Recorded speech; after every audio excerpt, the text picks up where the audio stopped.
Assalamualaikum warahmatullahi wabarakatuh. Salam dan bahagia Bapak dan Ibu Guru.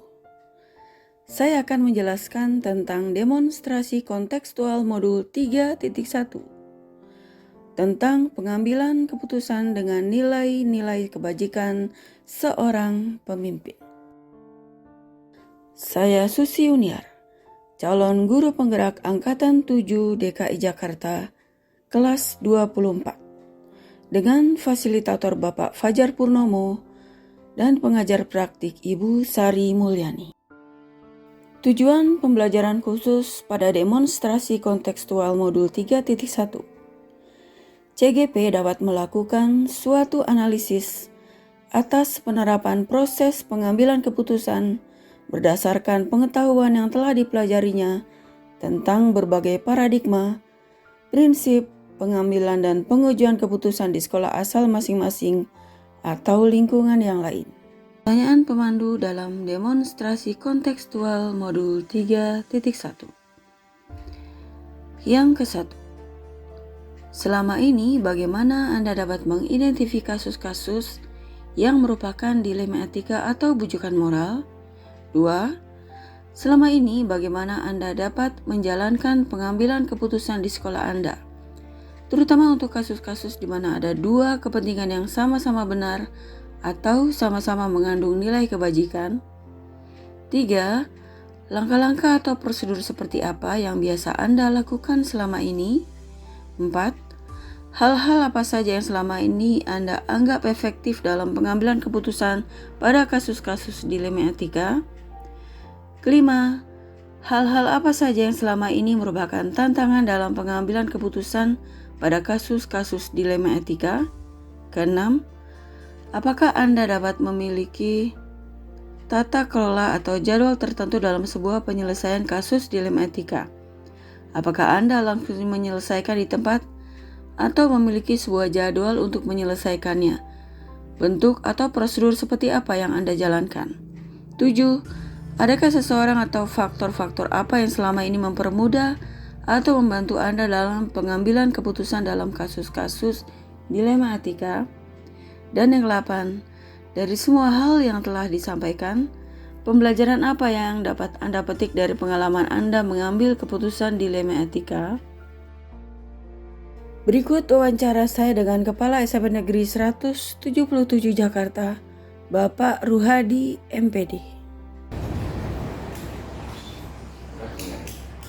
Assalamualaikum warahmatullahi wabarakatuh. Saya minta waktunya untuk wawancara pagi ini tentang pengambilan keputusan sebagai pemimpin pembelajaran dengan nilai-nilai kebajikan. Tugas ini di modul 3 bisa tentang pengambilan keputusan seorang pemimpin pembelajaran. Jadi ditugaskan 2-3 kepala sekolah untuk saya wawancara sebagai bahan saya untuk pengembangan diri di Indonesia. Pada kesempatan ini ditekankan pada dilema etika dan bujukan moral. Jadi dilema etika itu ketika seorang kepala sekolah memutuskan benar dengan benar. Kemudian kalau bujukan moral itu lebih ke benar dan salah.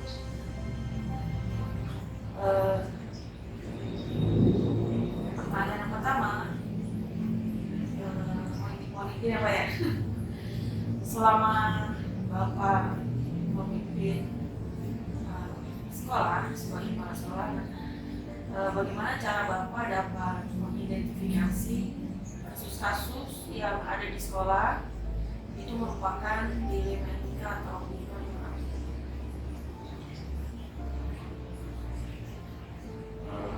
Baik, ini untuk pengambilan keputusan yang terkait dengan apa tadi? Dilema etika dan bujukan moral. Moral dan Bujukan moral. bujukan Moral.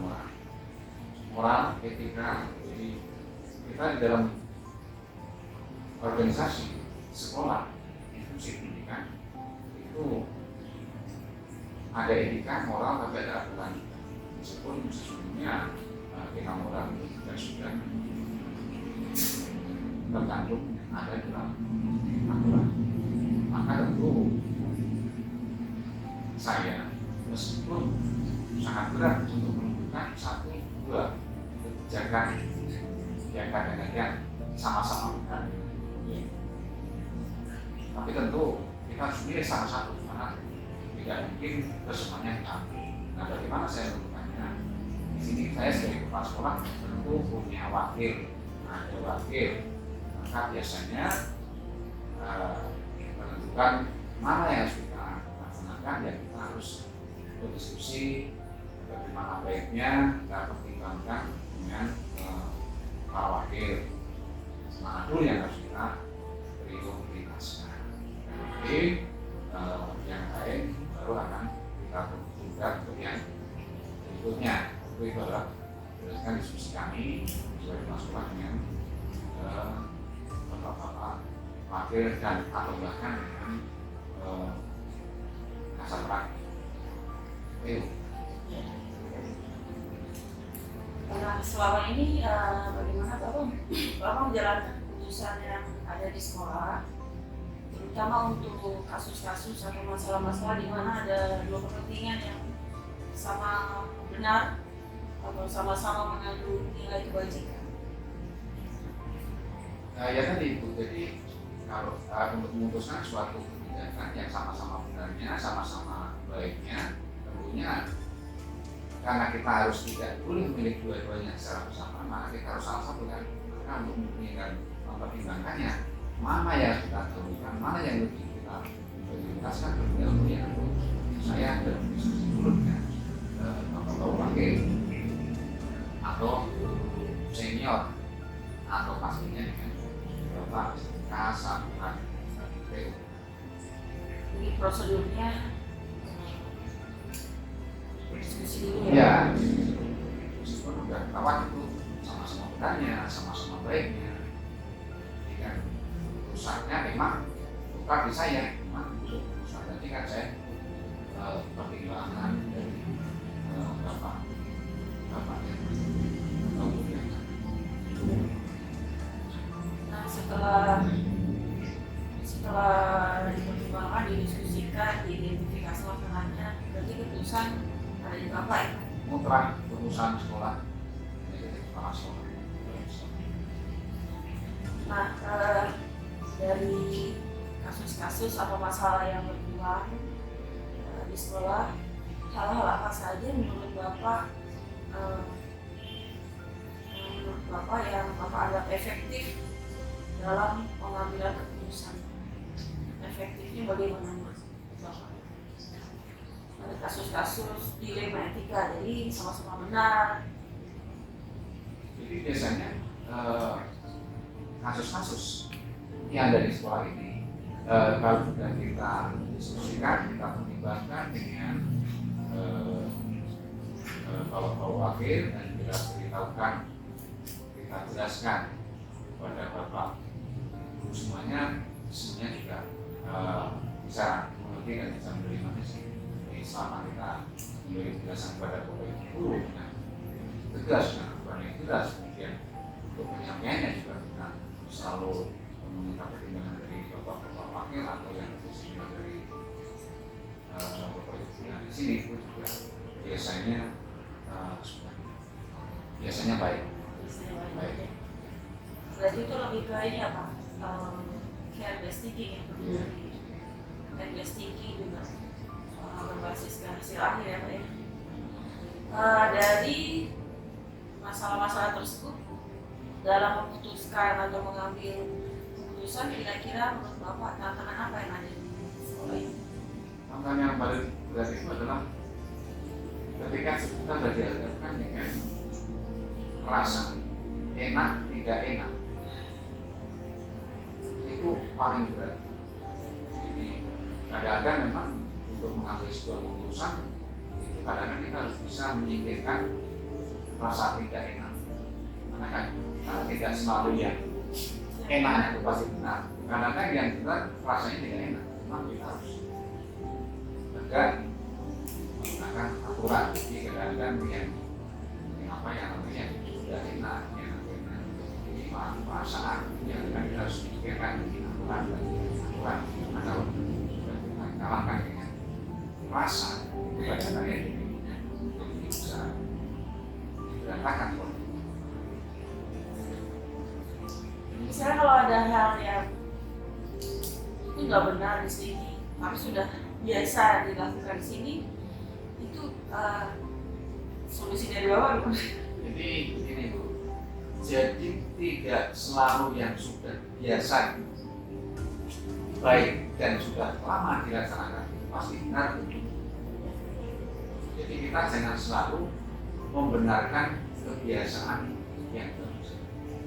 Jadi jangan membenarkan kebiasaan, tapi biasakanlah melaksanakan yang benar. Karena tadi kalau kita membiasakan yang sudah biasa dan baik, itu belum tentu benar. Dan itu sudah berlaku di sini ya Pak? Nah, itu tidak boleh dimanapun. Kadang-kadang kalau udah enak nyaman, maka itu berantakan. Contoh saja, kita jangan serahkan nanti kita. Kalau di perjalanan, di perempatan mobil, udah biasa tuh kalau lampu merah, lampunya merah, tapi kosong semua terabas. Padahal bahaya. Ya, tapi itu kan Biasa. nggak apa-apa. Padahal itu salah. Nanti kalau ada sesuatu kan, nah salahnya siapa? Termasuk sama dalam kegiatan di sekolah, dalam apapun. Ya gitu ya di sekolah itu kadang-kadang ada yang udah biasa berjalan, udah lama, yang nggak baik. Bahaya Pak. Baik itu karena nyaman. Sudah biasa, nyaman, baik dan nggak ada mama. Padahal salah. Jadi kita jangan membenarkan kebiasaan, tapi biasa. Harus belajar misalnya apa saja. Ada sesuatu yang ini apa ya? Namanya kan dia tuh membenarkan biasa sama. Udah sama, iya, udah biasa Pak. Biasanya dulu begitu nggak apa-apa, baik Pak. Baik itu kan kena enak, biasa nyaman, udah salah. Nah, apakah Bapak memiliki tata kelola atau jadwal tertentu dalam menyelesaikan sebuah kasus? Terus prosedurnya bagaimana? Tidak selalu saya tidak, karena kasus kan juga tidak bisa di rutin jadwalkan. Jadi kasus itu kan tidak selalu seminggu sekali atau sebulan sekali kita buat jadwal sesuai dengan schedule kita untuk menyelesaikan permasalahan tidak. Jadi yang pasti satu adalah kita sampaikan, yang kedua ya kalau ada kasus itu ya itu nggak usah pakai jadwalan langsung kita tangani untuk kita perkirakan banyak hal. Satu rasa, nomor dua yang pasti bergantung sehingga rasa itu nomor sekian, nomor satu aturan. Meskipun saya tahu bahwa kadang-kadang untuk menegakkan aturan kadang kita harus rasa jadi tidak enak.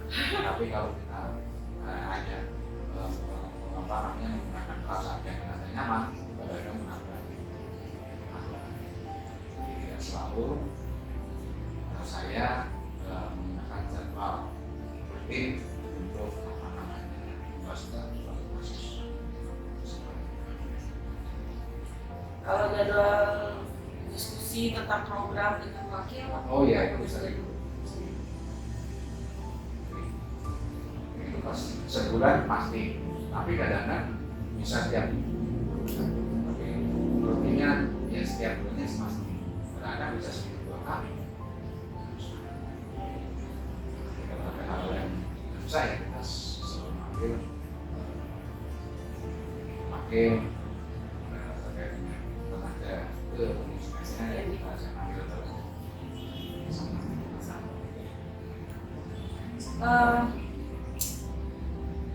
Dalam mengelola sekolah ini, jadi yang membantu atau mempermudah Bapak dalam mengambil keputusan selain kasat sablak wakil, apakah ada yang mengambil keputusan yang berbau-bau dilema etika? Ya banyak dari teman-teman kita kan selama bersosialisasi dengan teman, kadang-kadang saya banyak belajar juga dari teman-teman.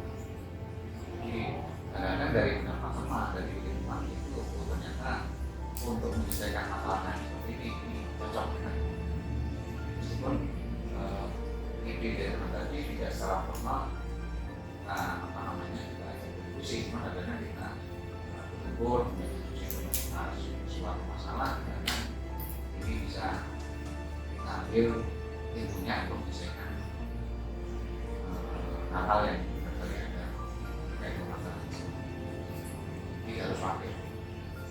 Cuman seringnya secara formalnya kebetulan wakil-wakil ini juga tersedia, maka biasanya bukan saya panggil wakil karena itu nanti akan ada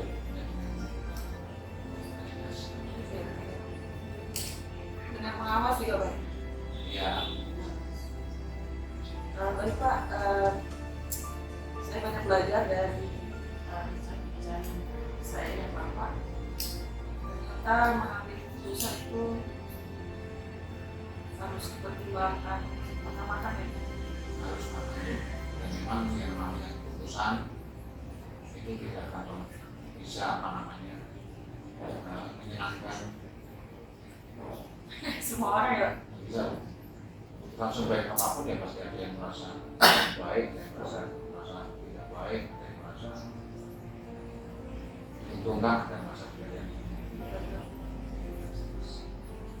Kemudian setelah Bapak mengambil keputusan, pernah nggak Bapak merefleksikan tentang keputusan tersebut mau dipakai seterusnya atau untuk kasus ini?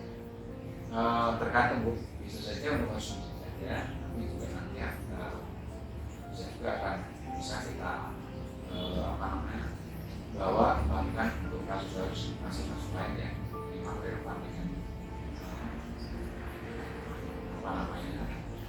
kebijakan untuk meneruskan kasus salah satu kasus ini.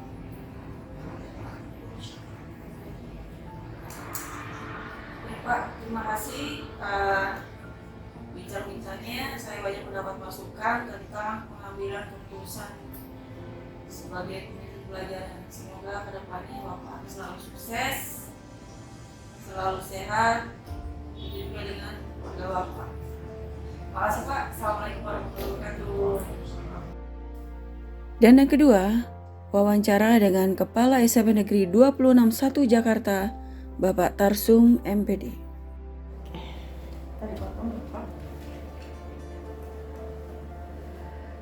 Assalamualaikum Pak Tarsum. Waalaikumsalam warahmatullahi wabarakatuh. Bagaimana kabarnya Pak Tarsum? Alhamdulillah baik Bu Susi. Ya. Saya mohon izin untuk mewawancara Pak Tarsum untuk memenuhi tugas saya di modul 3 tentang pengambilan keputusan sebagai pemimpin pembelajaran dengan nilai-nilai kebajikan.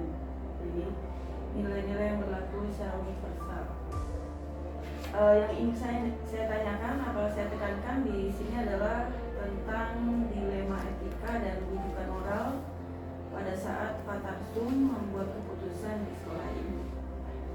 Jadi mengapa saya pilih sekolah Pak Tarsum? Karena menurut saya sekolah ini menarik dengan mungkin berbeda dengan tempat kita dulu ya Pak Tarsum. Ekosistemnya beda ya. Ekosistemnya beda. Nah, dalam mengambil keputusan selama ini bagaimana Pak Tarsum bisa mengidentifikasi setiap masalah dan kasus-kasus itu, apakah itu merupakan dilema etika atau rujukan moral. Jadi dilema etika itu benar lawan benar, jadi menimbulkan dilema ya Pak ya. Kalau rujukan moral itu lebih ke benar dan salah. Nah, bagaimana Pak Tarsum bisa mengidentifikasi kasus itu, apakah dilema etika atau rujukan moral? Ya, apa istilahnya gini ya, dilema etika itu emang banyak ya, apalagi di daerah sini. dalam mengambil keputusan halnya dengan dilema etika ya. Iya. Dilema etika ya mungkin secara etika benar gitu kan, secara etika ya, seperti itu benar, tapi mungkin berdampak secara tidak langsung mungkin nggak kelihatan, tapi kesananya mungkin ya lama kelamaan baru ternyata itu. Hanya di situ benar dengan benar atau dilema etika itu kadang-kadang agak susah untuk apa yang harus kita lakukan, sehingga kita harus berpikir ke depan kira-kira nantinya kalau saya ngambil keputusan A kira-kira nanti apa ke depannya gitu. Yang harus kita lihat emang bukan saat ininya, saat ini mungkin bisa terselesaikan juga Efeknya. iya, tapi efeknya yang paling sulit kan nanti apa kebetulan yang saya berikan ini hari ini menyelesaikan masalah, tapi mungkin di kemudian hari dan bisa menjadi sebuah saya yang tidak saya inginkan kali ini ada istilah apa membenarkan yang biasa itu. Padahal itu nggak benar gitu, karena kan tadi kan karena udah biasa dilakukan seolah-olah itu benar gitu. Itu yang sampai terjadi seperti itu gitu. Berarti dalam mengambil keputusan rumit juga Pak ya? Iya, memang butuh seperti itu gitu. Intuisi. Makanya kalau misalnya kalau hakim maka kenapa harus banyak membaca apa segala macam, karena yang diputuskan oleh seorang hakim berdampaknya bukan saat itu, di kemudian hari. Sebenarnya kita juga di kepemimpinan di sekolah juga harusnya berpikirnya ke sana.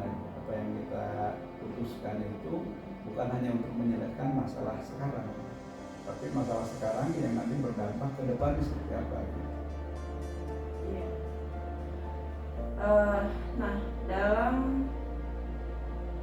membuat keputusan atas masalah-masalah yang ada di sekolah Pak Tarsum, terutama masalah-masalah bila ada dua kepentingan yang sama benar atau sama-sama mengandung nilai kebajikan, itu bagaimana Pak Tarsum menjalankan keputusannya? Sama-sama benar nih. Jadi misalnya menurut Dinas gini, dan menurut Pak Tarsum begini, itu bagaimana Pak Tarsum? Ketika sama-sama benar selama tidak menyimpang regulasi, artinya apa yang diminta misalkan oleh dinas ya, seperti ini ya, di regulasi juga misalkan tidak disebutkan detailnya seperti itu, saya kira nggak masalah kalau yang seperti itu, kecuali melawan regulasi itu yang kadang-kadang nggak bisa. Kalau melawan regulasi nggak bisa. Jadi walaupun dinas yang menyuruh, dan saya kira dinas juga nggak bakalan mau kalau memang menyuruh melawan regulasi. Ya biasanya dinas itu akan memberikan instruksi kepada sekolah seolah-olah menyimpan di regulasi. Sebenarnya di regulasinya secara detail nggak ada. Itu aja sebenarnya. Artinya memang pandai-pandailah kita memahami bahasa edaran, bahasa instruksi, ya, atau istilahnya bahasa hukumnya lah, bahasa hukum dari aturan yang diberikan oleh dinas, oleh kementerian apa itu bahasa hukum yang harus kita pahami sebenarnya. Berarti patokannya regulasi ya? Iya, regulasi. Dalam membuat keputusan atas sebuah masalah, nah prosedur atau langkah-langkah yang bagaimana yang Pak Tarsum lakukan selama ini? Apa misalnya? Misalnya ada masalah, misalnya ada dua guru yang bermasalah. Nah prosedurnya itu bagaimana? Yang selama ini Pak Tarsum lakukan? Ya, saya biasanya ketika ada bermasalah seperti itu, saya memang harus mendalami. Mendalami artinya si kedua guru itu saya harus tahu juga apa latar belakang dia melakukan seperti itu. Setelah tahu permasalahan di masing-masing guru itu, lalu saya bisa mengambil keputusan. Dan yang jelas keputusan ini mungkin tidak bisa ini kan kedua belah pihak. Pasti mungkin ada seolah-olah yang satu diuntungkan, seolah-olah gitu. Tetapi sebenarnya dia akan berdampak baik untuk yang tidak diuntungkan itu sebenarnya. hanya mungkin secara emosi saja dia tidak mau menerima gitu. Berarti ada paradigma itu seperti keadilan melawan kasihan ya. Iya. Pak Tarsum harus adil ke semuanya dan juga kasihan sama yang bermasalah Iya, gitu ya Pak bermasalah. Tarsum.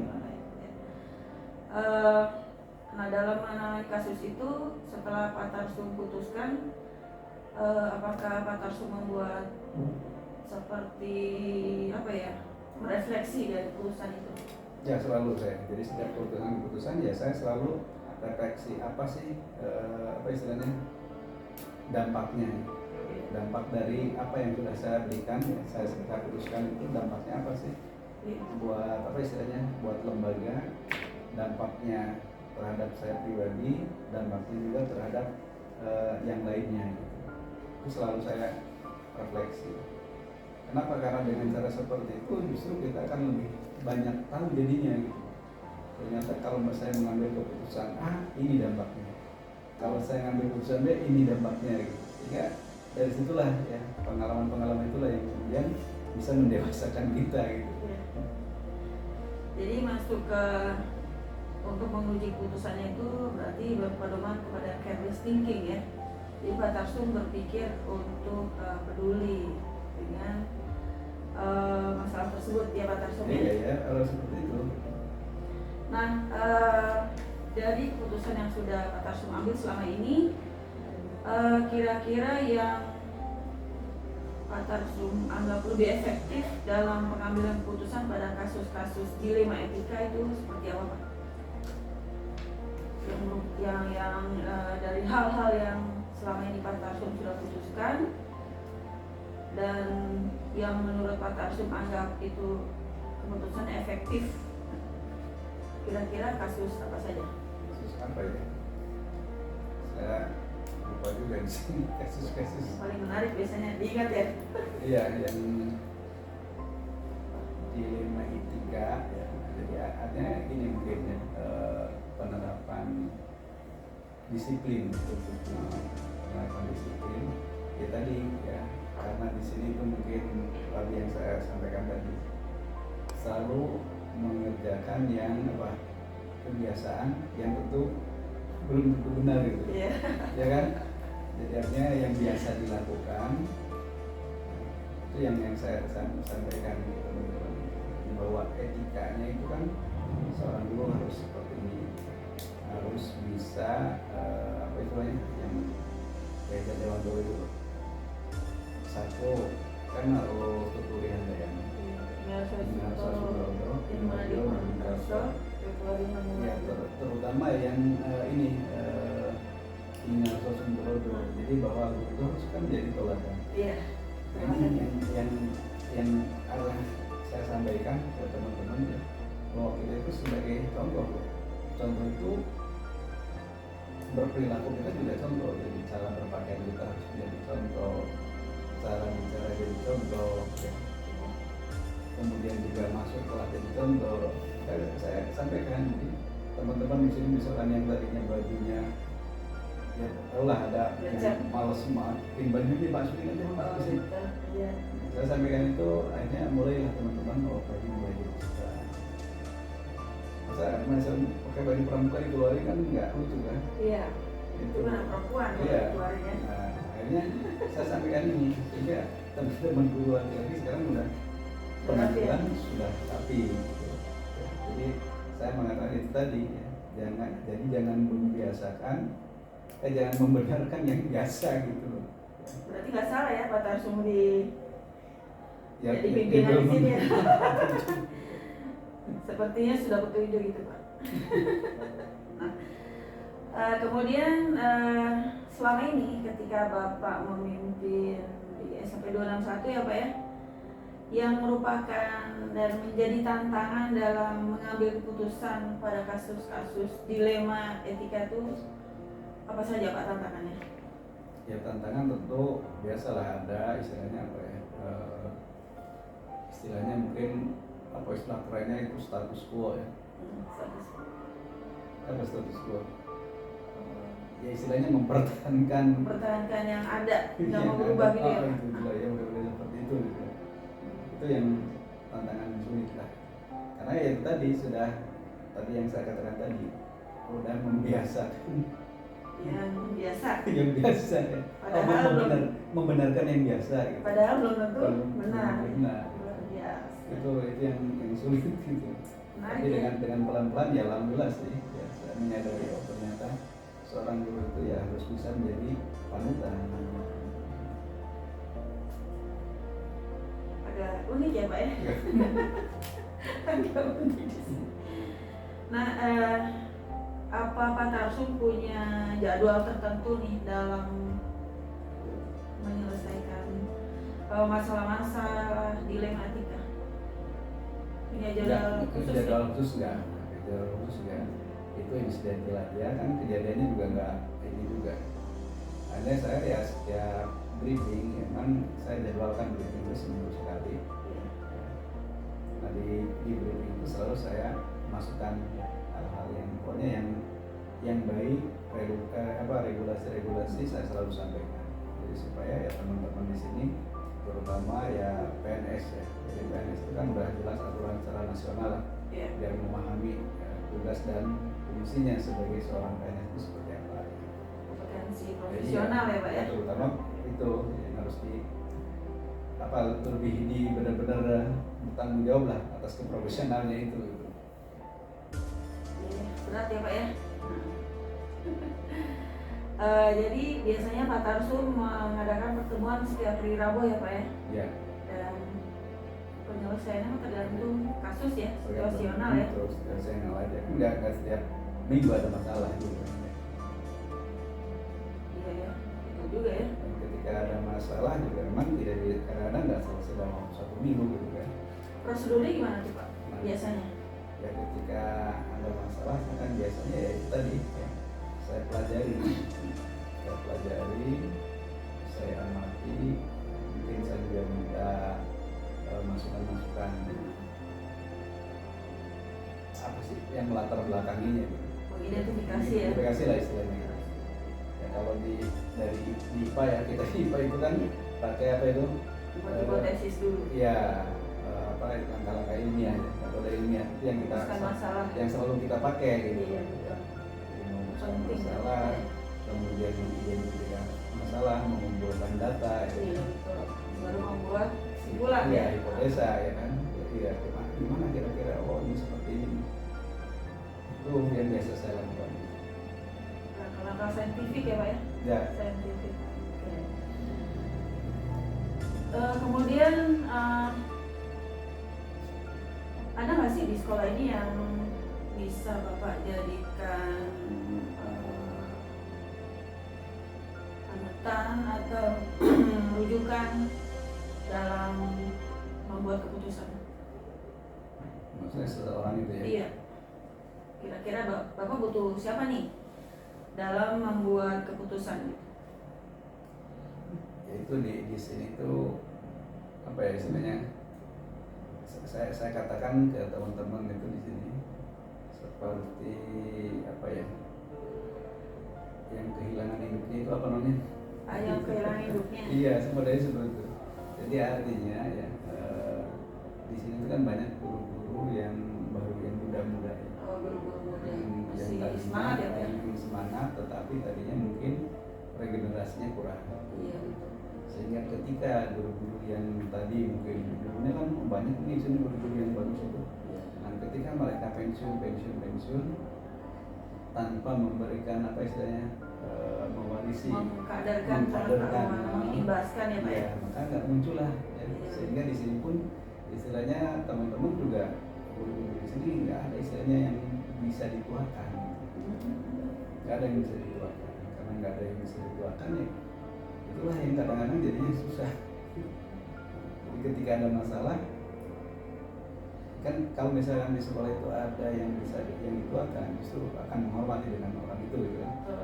Dengan orang itu, sehingga ketika ada masalah, ketika si orang yang dituakan ini muncul, semua selesai. Biasanya kan terjadi seperti itu. Berarti yang punya karisma ya Yang ada ya. yang di situ belum ada, sampai saat ini belum ada. Belum ada. Berarti kebanyakan guru-gurunya muda. Mudah-mudahan nanti pada lulus guru penggerak ya Pak ya. Mudah-mudahan. karena kita tuh punya kewajiban untuk mengimbaskan destinasi pengetahuan kita. Intinya sih lebih mendorong ke arah pembelajaran yang memerdekakan, student center, membuat anak nyaman di sekolah. Mudah-mudahan nanti ada yang lulus ya Pak. Amin, amin. Nah, dari hal yang telah Pak Tarsum tadi sampaikan, kira-kira harapannya dalam dengan guru-guru Pak Tarsum yang ada di sini, kira-kira harapannya bagaimana? Saya harapannya dengan banyak guru-guru muda yang kemudian IT-nya mungkin lebih baik ya, harapannya ke depan ya, ketika kita menyiapkan pembelajaran berbasis IT akan lebih mudah ya. Nah, ini saya ambil contoh misalkan di sini saya masukin ke sini langsung saya coba menggunakan ujian CBT. Awalnya memang mungkin pada pesimis, tapi ternyata karena tadi ada tenaga-tenaga yang bisa diandalkan di sini, ternyata nyaman. Begitu ini kan sekarang udah nyaman teman-teman itu, karena ya tadi kan tidak perlu mengoreksi soal juga yang penting udah jadi ya, dimasukkan ke dalam sistem karena ada tim. Jadi kami di sini tuh ada tim IT yang nanti soal dari Bapak Ibu guru masuk ke tim IT, tim IT akan masuk ke dalam sistem. Jadi artinya Bapak Ibu guru yang lain ketika membuat soal ya seperti biasa lah, ada kartu soal, ada isi-isi itu tetap ada, tapi tidak perlu lagi menuliskan soal seperti yang siap dipakai ya. Biasanya kan jadi soal angka karena soalnya nanti di dalam sistem, ada di dalam sistem. Ada bang soal ya Pak ya? Ada bang soal. Baik Pak, itu saja yang ingin saya gali dari Pak Tarsum tentang pengambilan keputusan dengan nilai-nilai kebajikan. Menarik sekali sekolah ini karena berbeda ekosistem ya Pak ya, Ekosistem dengan berbeda dengan sekolah sebelumnya. Mudah-mudahan dengan kehadiran Pak Tarsum bisa merubah ekosistem menjadi ekosistem pembelajaran yang baik di sini ya Pak ya. Insyaallah. Baik Pak, terima kasih ya. Assalamualaikum Assalamualaikum warahmatullahi warahmatullahi wabarakatuh. Selamat ya, sukses. Iya. Terima kasih atas perhatiannya. Assalamualaikum warahmatullahi wabarakatuh. Salam dan bahagia Bapak dan Ibu guru. Salam guru penggerak, tergerak, bergerak, menggerakkan.